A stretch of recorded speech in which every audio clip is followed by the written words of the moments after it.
Good evening, good evening, good evening. Noswitha. Welcome, Croizo, back on the channel once again. Here we are, Puzzle Combat. Today we're just having a very quick look at Path of Valor, which is one of those things which ticks over when everything else is going on. And as anybody who's played this game for a little while will come to learn, one of the most important things you can do is just sort of maintain the daily sort of regular tasks, and some of them are easier to maintain than others because some of them you can do on autoplay and some you can't.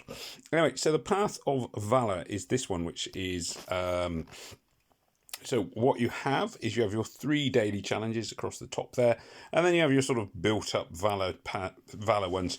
I always find gain experience is probably the easiest one. Summon is tricky if you're a free player because you need to basically save your summons as much as you can when there isn't a Path of Valor open.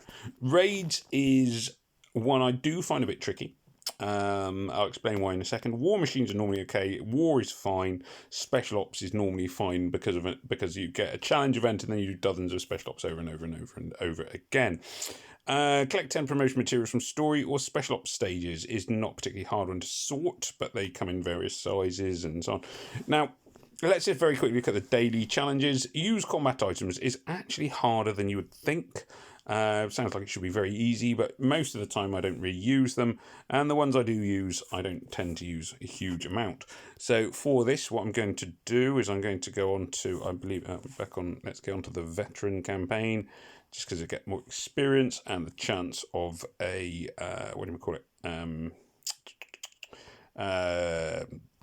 veteran tokens which can be exchanged, veteran coins which can be exchanged for a bonus.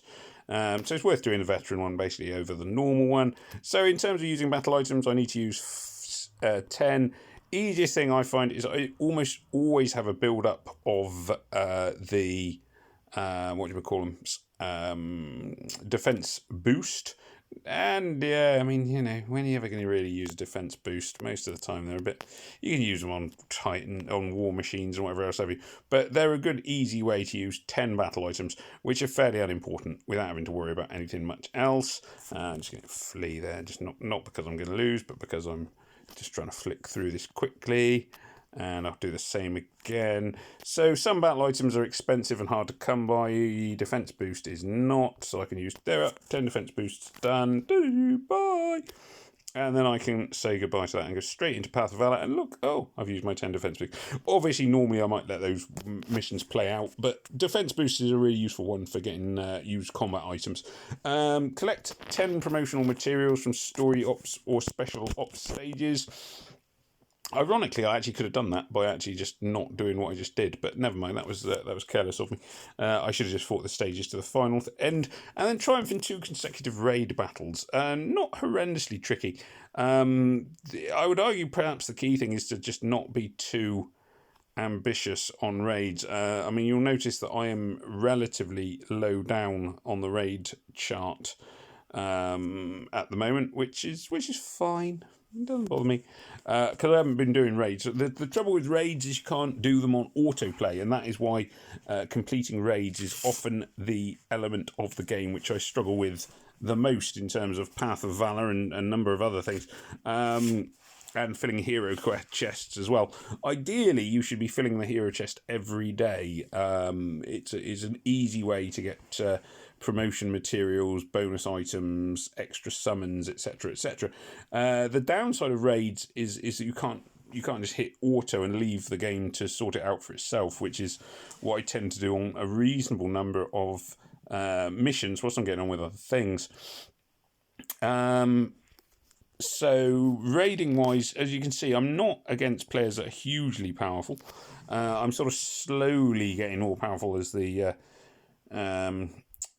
getting more trophies as the thing goes on. I've actually, you know, I can compete with most players. Not everyone. There are some teams out there which I would argue are almost unbeatable defense teams.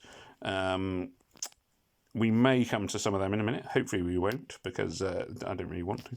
But it can get to that point where there are some really, really, really tough teams. So don't worry if you end up sort of sliding up and down between, you know, the various raid tiers. So I'm on Diamond at the moment. I will almost certainly get a Challenger at some point. I might get to Master at some point if I'm feeling a bit fruity. I may drop to platinum. I mean, basically, I don't normally go down as low as gold, silver, and bronze, or anything like that. So normally I'm looking platinum, diamond, challenger, and master. And I probably tend to hover around in the diamond zone most of the time. But I know that I can overpower most teams that are in the diamond zone. The challenger ones are harder, and the master ones are harder still.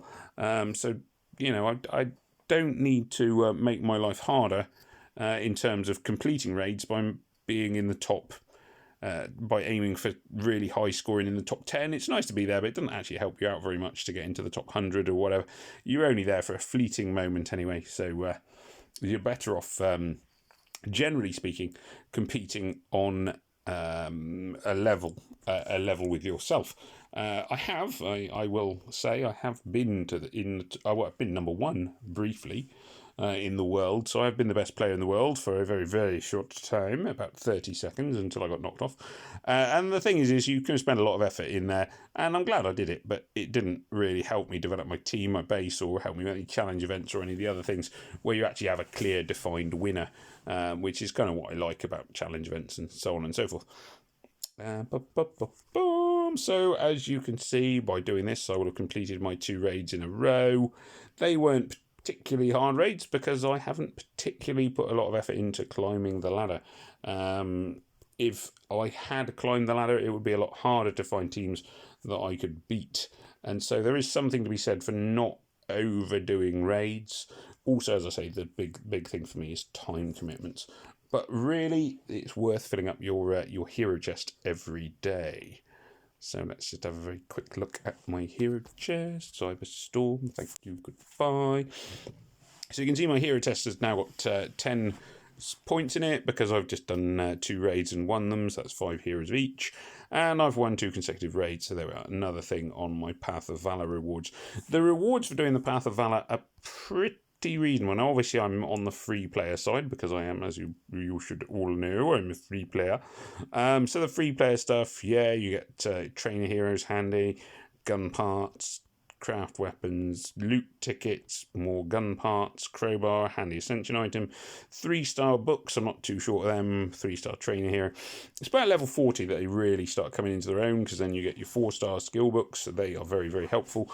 High-end ascension items for weapons, chronoblasters are always handy, although, you can build them. More 5-star ascension items, the memory stick, and then you get the sort of random stuff in the Valor chest at the end.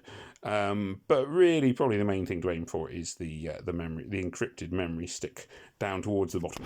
Until you get to there, there's useful bits, and as it's free, you may as well claim as many free bits as you can, because you never know when you'll run out of free bits in this game, and that's kind of one of the golden rules. If it's free, try and make sure you get it as many times and as frequently as you can. Anyway, so I hope there was something a little bit helpful in there. Like I say, basically considering the Path of Valor, remembering to just check it as off. I mean, like I say, there are certain things you want to do daily. Check the Path of Valor is one.